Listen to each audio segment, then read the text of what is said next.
Halo semua, apa kabar? Semoga kalian sehat selalu. Langsung saja kita lanjut ke episode 136 yang akan tayang minggu depan.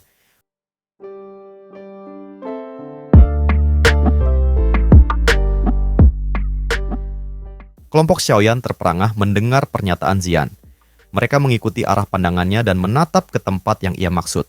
Namun, sejauh mata memandang, yang terlihat hanyalah hamparan hutan lebat yang tampaknya tak berujung. Tak ada satupun tanda mencurigakan yang bisa mereka temukan di sana. Xiaoyan mengernyitkan dahi, merenung dalam diam. Tidak mungkin Zian tiba-tiba merasakan sesuatu tanpa alasan. Bagaimanapun, dia adalah seorang naga void kuno, makhluk langka dan penuh misteri. Jika Zian mengatakan bahwa ada panggilan misterius yang hanya bisa ia rasakan, maka kemungkinan besar memang demikian adanya. Apa yang harus kita lakukan? Raungan binatang ajaib di dalam hutan ini semakin sering terdengar. Sepertinya banyak ahli yang tertarik pada tempat ini. Tanya Xiaoyi sambil menatap Xiaoyan dengan penuh harap. Xiaoyan sedikit mengerutkan alis. Pandangannya kembali tertuju pada Zian yang tetap terpaku menatap ke dalam hutan. Setelah beberapa saat mempertimbangkan, ia akhirnya mengangguk mantap dan berkata dengan suara tegas, "Kita harus pergi dan menyelidikinya. Jika kita sudah berada di pegunungan harta karun ini, tentu kita harus mencari tahu apa yang tersembunyi di dalamnya." Senyum tersungging di wajah mungil Zian begitu mendengar keputusan Xiaoyan. Dengan ringan, ia menekan ujung kakinya ke tanah dan langsung melesat ke dalam hutan. Tanpa ragu, kelompok Xiaoyan segera mengikuti di belakangnya. Semakin jauh mereka masuk, semakin terasa bahwa aura binatang ajaib di wilayah ini jauh lebih menakutkan dibandingkan dengan yang ada di luar hutan. Meskipun aura-aura liar itu menyadari kehadiran mereka, kebanyakan dari mereka memilih untuk mundur perlahan setelah ragu-ragu. Namun, mereka semua gagal menyadari satu hal, pemilik kekuatan naga yang mereka waspadai ini sebenarnya hanyalah seorang naga void kuno yang masih berada di tahap anak-anak. Meski begitu, kelompok Xiaoyan cukup beruntung karena selama perjalanan mereka di dalam hutan yang penuh bahaya ini, mereka tidak menghadapi terlalu banyak hambatan. Setelah hampir 10 menit melangkah, kecepatan mereka secara bertahap mulai melambat.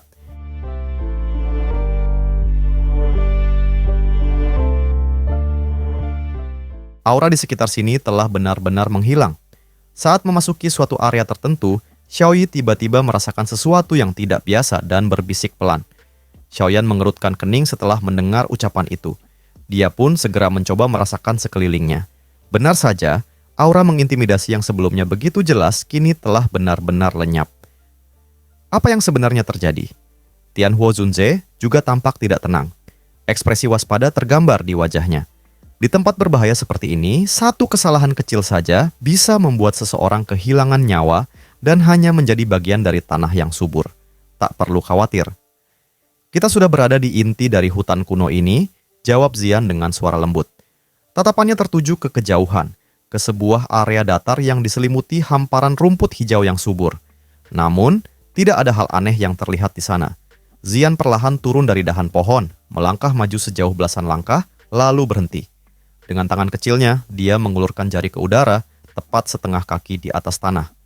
Saat itulah, cahaya keemasan tiba-tiba muncul entah dari mana.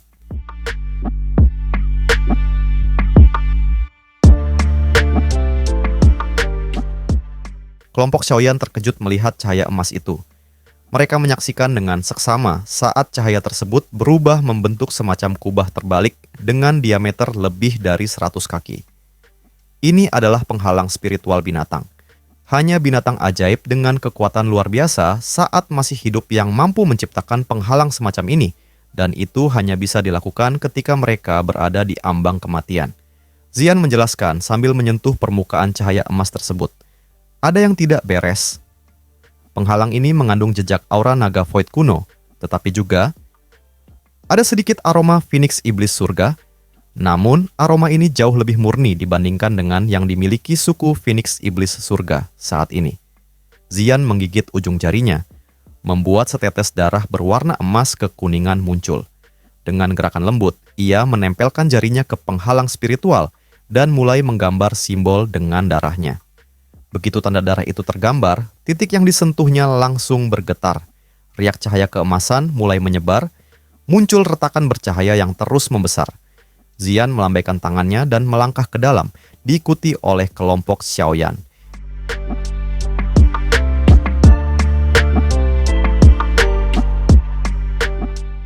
Saat memasuki area di balik penghalang, mereka dikejutkan oleh pemandangan yang sangat berbeda.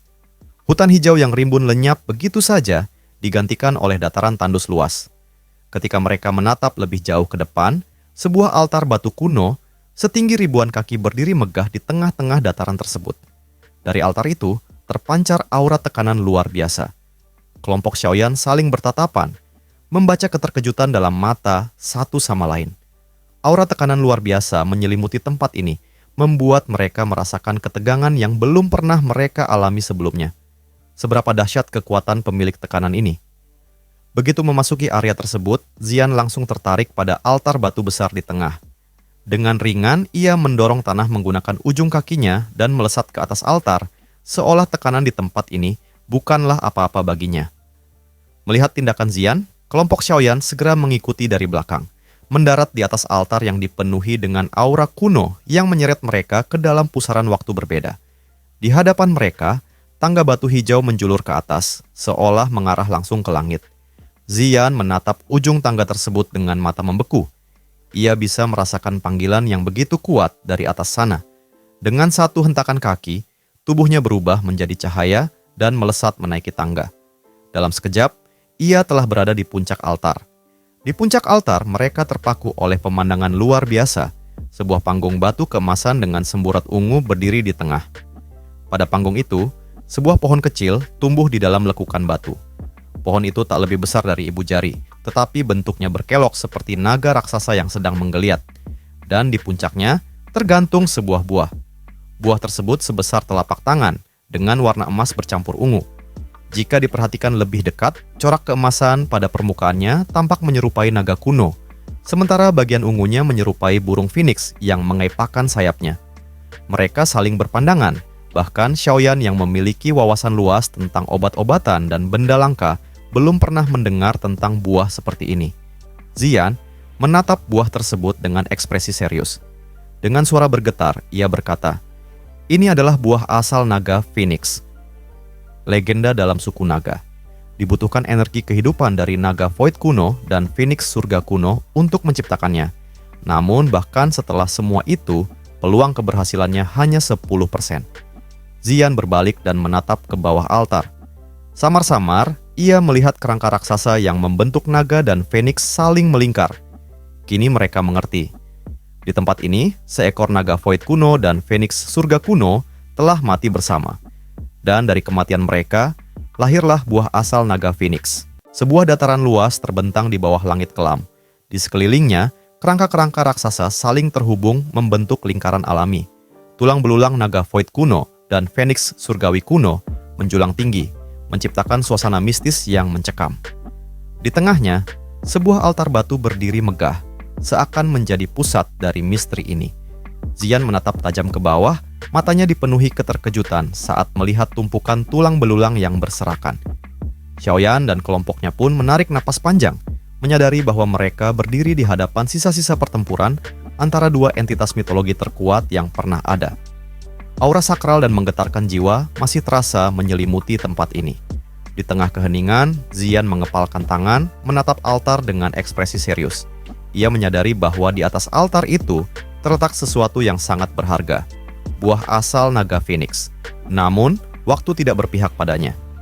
Jika suku Phoenix Iblis Surga menemukannya terlebih dahulu, maka keseimbangan dunia bisa berubah selamanya. Tiba-tiba, getaran kuat mengguncang udara. Celah besar muncul di langit, dan dari dalamnya, sosok-sosok dengan aura menakutkan melesat turun. Feng Qing'er dan kelompoknya dari suku Phoenix Iblis Surga menjejakkan kaki di tanah, mata mereka segera tertuju pada altar. Wajah mereka berubah drastis ketika melihat buah bercahaya itu. Tatapan Xiaoyan mengeras.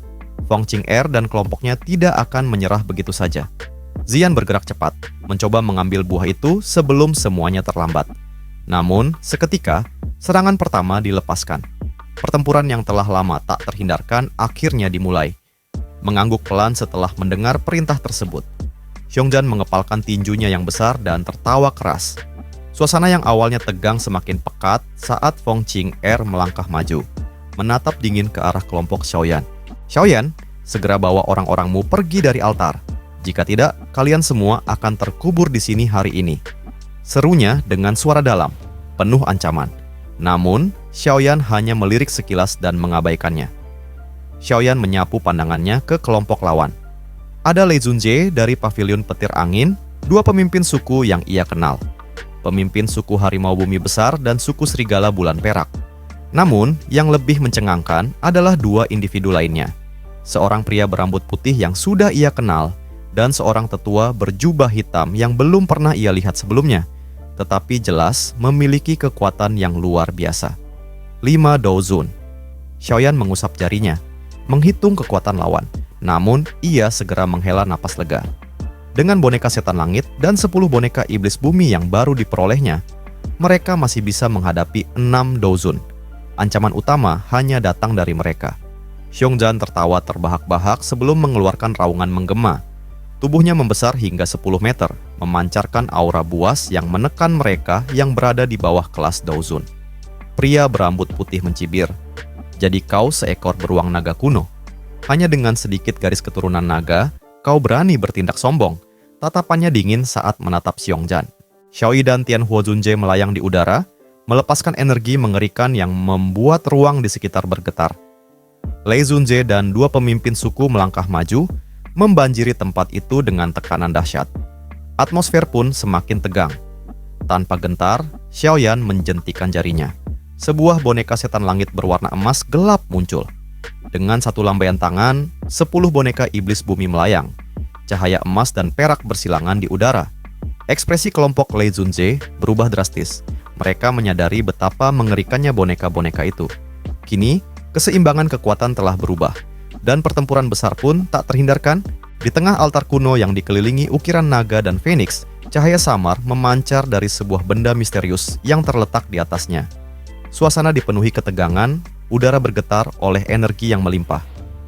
"Hari ini, aku ingin melihat siapa yang berani merebut benda itu dari altar ini." Xiaoyan melayang perlahan ke udara, api ungu kecoklatan berkobar liar dari tubuhnya, menyebar ke segala arah sebelum akhirnya berkumpul membentuk naga api raksasa. Raungan naga menggema, mengguncang seluruh tempat, membuat tanah bergetar dan langit seolah bergemuruh. Di sisi lain, Feng Qing'er menatap dengan ekspresi terkejut. Matanya dipenuhi ketidakpercayaan saat merasakan tekanan luar biasa yang terpancar dari Xiaoyan.